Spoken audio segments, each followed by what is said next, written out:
week 4 of the fantasy baseball season, and here's a few pitchers I look to sell and trade this week. The first guy, Tanner Houck of the Boston Red Sox. Tanner Houck so far off to a great start in the early going for this Boston Red Sox team and for fantasy owners. On the year, 26.2 innings, 3-1 record, 28 Ks, a 1.35 ERA, and a 0.90 whip with 3 quality starts. So Houck, he's gone out there, including a complete game shutout in his last outing. And that's why I would sell Houck high. Last season was a bad year for him, 6-10 record with a 5.01 ERA. And so far, like I said, off to a great start. But he's had some easier matchups versus poor hitting teams on the season. So the last few games, April 7th at the Angels, 6 innings, got the win. 4 hits, no runs, 2 walks, 7 Ks, a quality start. April 12th versus the Angels, again, 5 2/3, got the loss. 12 hits, 4 runs, 2 Ks. And then the last outing, April 17th, a complete game shutout in that one for Houck, a 3-hitter, 9 Ks. So his next outing, once again, versus the Cleveland Guardians, where he just came off the shutout. And it could go either way for Tanner Houck in tonight's ball game, where he could either go out there, pitch another gem, or they could hit him like the Angels did the second time around versus Tanner Houck. So right now, well, he's pitching good baseball with 3 quality starts out of the first 4 and putting up numbers for fantasy owners. He's a perfect sell-high candidate because we haven't seen much out of Houck in his major league career. So right now, after coming off a big game, he's a classic sell-high candidate. The next pitcher, Ronaldo Lopez of the Atlanta Braves. So this Brave team, we know every season they find someone who's a reclamation project or someone from the minor leagues. But Ronaldo Lopez, he's been a reliever over the last few seasons. But now, Braves signed him in the offseason and made him a starter. And he's one of the best pitchers in the early going in the league. 18 innings, 2-0 record, 18 Ks, and 0.50 ERA, 0.94 whip, and 3 quality starts on the season. So he's going out there. Obviously, he's got one of the best offenses in the league backing him and one of the best teams in the league backing him, where he could pitch and have no pressure. But as the season goes on, I believe he might hit that wall with the innings limit. Is Ronaldo Lopez. Like I said, he was a reliever the last couple seasons, and at most he was only pitching 65, 75 innings on those years. So right now, Lopez playing great. Like I said, I will look to sell him high as well. Last few games for him, April 2nd at the White Sox, 6 innings, no decision. 4 hits, a run, 2 walks, 5 Ks, a quality start. April 9th versus the Mets, 6 innings, got the win. 3 hits, no runs, 3 walks, 6 Ks, a quality start.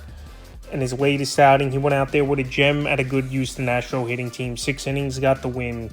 4 hits, no runs, a walk, 7 Ks, a quality start. So right now, Lopez, no doubt about it, pitching good baseball. He's got a great matchup tomorrow versus the Miami Marlins, who are the worst team in the National League. And he's a pitcher that's pitching good, but like I said, I would sell him high. I don't see him keeping it up all season, especially an ERA under 1 where he's at peak value. Definitely he's going to get run support, and most likely I could see him winning 10, 12 games this year. But right now, I don't see Lopez holding up the whole season, and while he's pitching great and at peak value, he's a sell this week. The next pitcher I look to sell and trade, Spencer Turnbull, staying in the National League East of the Philadelphia Phillies. So Turnbull coming into the season, he wasn't even going to have a spot in the rotation. It looked like with Tajon Walker, he's been out with injury. He should be coming back. And now Turnbull's moving to the bullpen. Phillies manager Rob Thompson pretty much implied on Friday. So right now, if you could flip Turnbull after he's got off to a hot start starting in the rotation. But like I said, with Tajon Walker coming back, they're going to get him in the bullpen.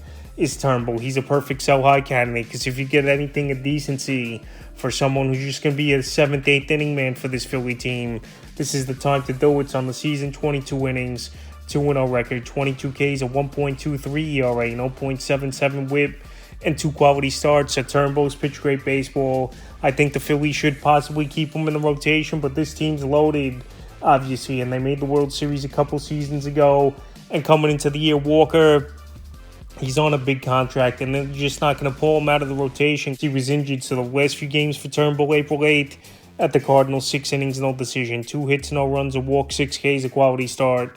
April 13th versus the Pirates, he struggled 4 innings in that one. 4 hits, 3 runs, 4 walks, 3 Ks. And April 19th versus the White Sox, 7 innings, got the win.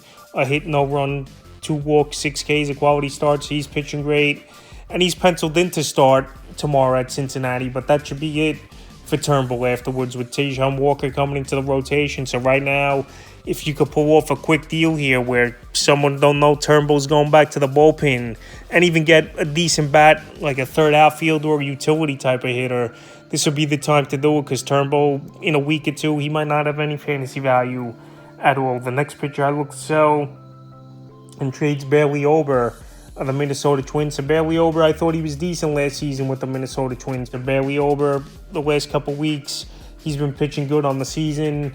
18 in the third, 1-1 record, 17 Ks, a 4.91 ERA, a 1.15 whip, and 2 quality starts. But the last couple weeks, 17 innings, 1-0 record, 16 Ks, a 1.06 ERA, 0.65 whip, and 2 quality starts. So over one bad outing this season, obviously inflated that ERA. But the last few weeks, he's gone out there and he's mowed teams down and he's played great baseball with Bailey Ober. But he's a sell-high candidate as well for me. So the last few games, April 8th versus the Dodgers, 5 innings, no decision, 3 hits, a run, 2 walks, 7 Ks. April 14th at the Tigers, 6 innings, no decision, 3 hits in that one, 3 walks, a K.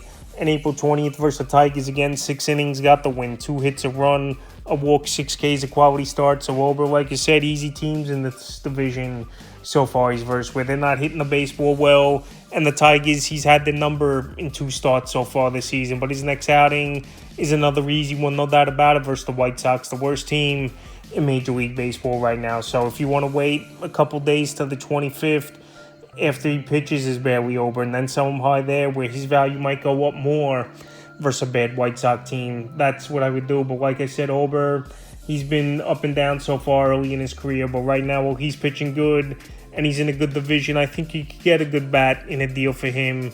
Even another starting pitcher with more of a track record. So he's a sell this week. And the 5th and final pitcher I look to sell and trade this week here is Sonny Gray of the St. Louis Cardinals. So Sonny Gray, he was a big offseason signing for this Cardinal team that obviously needed some rotation help after the last couple years. They've really had trouble in that starting rotation. Is his St. Louis Cardinal team. So on the year for Gray, 17 in the third, 2-1 record, 23 Ks, a 1.04 ERA, 0.7 whip, and 2 quality starts. So Sonny Gray, so far this season, his strikeout rate's gone up, where last season he averaged a strikeout an inning, and last year he was great, no doubt about it, with Sonny Gray, under a 3 ERA in the American League. And so far he's picked up where he left off last year. We know he was hurt in spring training, but he's come back, no ill effects for Sonny Gray. But like I said, I don't know if he's going to keep it up. He's in a pretty decent division in the NL Central where there's some hitting teams. I think the Brewers have a decent hitting team. The Chicago Cubs got some bats in that lineup as well. And even the Pittsburgh Pirates in the early going have been pretty decent. So right now, Sonny Gray's pitching good, but I don't know if it's going to keep up the whole season. Even though the last couple years with the Twins, he's been really good, no doubt about it, is Sonny Gray. So the last few games, April 9th versus Philly, 5 innings, got the win. 5 hits, no runs, 5 Ks in that one. April 15th at the A's, 6 innings, got the win. 4 hits, no runs, 6 Ks, a quality start. And April 21st versus the Brewers, 6 in the third. In that one, got the loss. 5 hits, 2 runs, a walk, a whopping 12 Ks, a quality start. So Sonny Gray pitching great baseball in the early going. He mowed down that Brewer team with a big 12 strikeouts, even though his offense couldn't get him the run support, taking the loss in that one. But Sonny Gray, I would sell him high right now. Cardinal team, their offense really hasn't been hitting so far in the early going. Gray, an ERA under 1.5, I don't think obviously he's going to hold up. That's almost impossible nowadays in the major leagues for guys to have ERAs under 1.5. So right now, well, he's pitching good in the first 3 outings. Sell high candidate this week. I'm not saying dump these guys just for anything, but I don't think these guys are going to keep up the elite numbers like they have in the early going this year. So that's a few pitches I look to sell and trade for week 4 of the fantasy baseball season.